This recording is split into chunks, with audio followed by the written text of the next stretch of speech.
So I've been doing bike maps, and I'm a cartographer only as a self-taught person, so I can't give you a lot of technical information. What I want to do now is change your mindset so that you think about the user of a bike map. So to start with, good bike routes are critical before you can make a good bike map.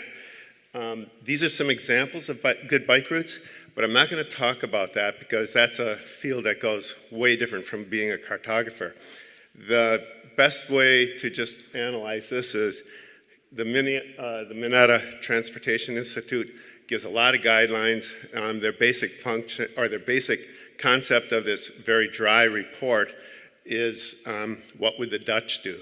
The Netherlands is very well known for their bicycling, and so they follow basically their ideas. What I want to focus on, however, is what a good bike map is. So the first thing is put the bicyclist front and center. This seems obvious, and it's also so vague that nobody can really do anything with it. So what does it really mean? As a bicyclist, my total interaction with the interstate highway is I cross over it on a bridge.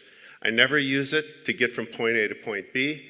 I never ride across it. I don't cross the bridge or the interstate at grade level. I simply cross it on a bridge. What does that mean for bicycle mapping? It means bring the interstate highway back, gray it down. It doesn't mean make it disappear, because I still want to reference it.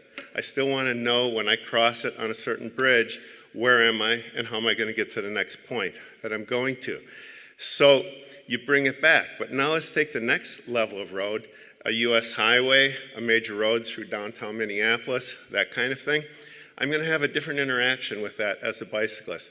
I'm going to have to cross it, and I'm probably going to have to cross it at grade. If I'm going to cross a road at grade, I have to have a controlled intersection, a safe place to get across that road. How do I get to that controlled intersection? Because the crossing road, if it's controlled, means that that crossing road is also a fairly major road. So you want to get me up to that intersection, across it, and onto a different road after I get across. Other things like parks, trails, lakes, that sort of thing. As a bicyclist, those are features. I want to be near those. If I've got a choice between two different routes, I'm going to take the one that's next to a park. So give me that option to ride near a park or a nice place that's pleasant to pass through. The next one is a little bit more difficult concept, complete but not comprehensive. Oops. This is a complete map. I just took straight off Google Maps. If you look at it, what you're going to see is that there's a ton of information here. Every single bike trail ever developed in downtown Minneapolis, or over on the right, you see the University of Minnesota. On the left, there's a small park called Loring Park. Every single route is on there. That's comprehensive. But as a bicyclist, it's just so much useless information. As a bicyclist, I don't really care about every 10-foot section that leads up to a bridge. What I want to do is get from point A to point B. So if I'm on a university campus, I'm not going to be referencing a map in order to figure out how to get through one of those mazes down there. I'm going to simply do it on the field. I'm going to get out there, I'm going to be riding through the area, and I will simply turn and take the route that I want to take. So a complete map is going to have a lot less of this information, and I somehow skipped past something here. Okay, so I wanted to go on now to, you know what, my slides got a little bit out of order here. Sorry. This is, when I refer to it, is that this is tax dollars at work, is what I refer to as these kind of maps. It's the mayor says, hey, look what we've done for you. We've put all these trails in, but as a bicyclist, we don't really use those. This is what a cleaned up map looks like. And you can see the difference, that a cleaned up map is just easier to read. It's a little bit easier to understand. Now, for the purpose of presentation, I just cleaned up the Google map, but in real life, when I did my bike mapping, I spent a lot of time on the University of Minnesota campus, and I also spent a lot of time in Loring Park trying to figure out what routes were actually seriously important for bicyclists. The next one that I want to get through is the engineer's delight. Fortunately, this one's disappearing, but I want to look at it just to give you a little bit of just to visit this issue. So this map would make a GIS professional proud.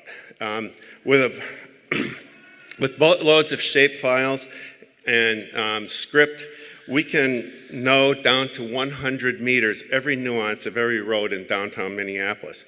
We've analyzed it, categorized it, weighted it, and vetted our data. Then we took it, tested it, and presented it in information in a simple 4-color code showing the suitability of every road for bicycling. So we've also made adjustments on this for weather, season, climate change, and social justice.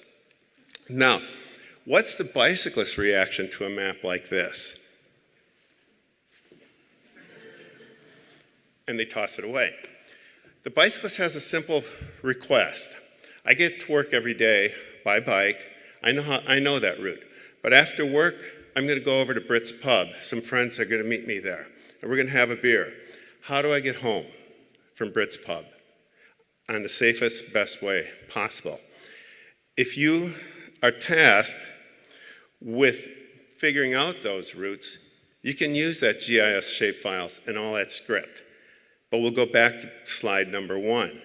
You need to go through, figure out all of these criteria, put them into your script, figure out what's the best route, and present that. Don't present the second and third best routes, just present the best route.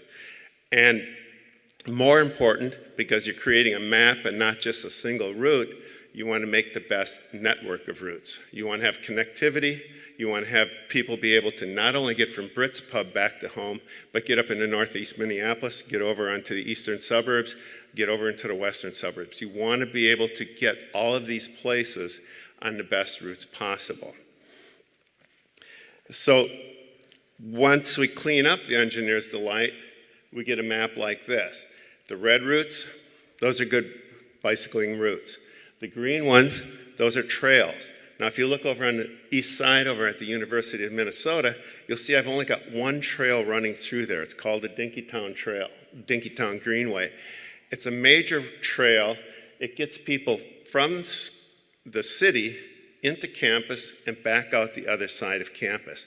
Once they're on campus, they're not going to use any map. They're just going to get around. They might use a map from the university that shows where the Portrait Map Library is, but they aren't going to use a map to figure out every little trail. So let's give them the simple things.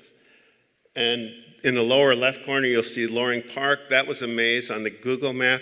What I've done here is I've just cleaned it up, and the only thing I'm showing is the map, is the routes that come into the park and go out of the park. It's such a small park, you can see everything from almost any spot in the park.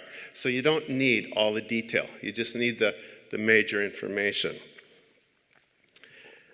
So in summary, a good bike map puts the bicyclist front and center. Put yourself in the seat of a bicycle on location. Are you going to reference this in a map? Are you going to need to use the map at this location? And what will you want to know?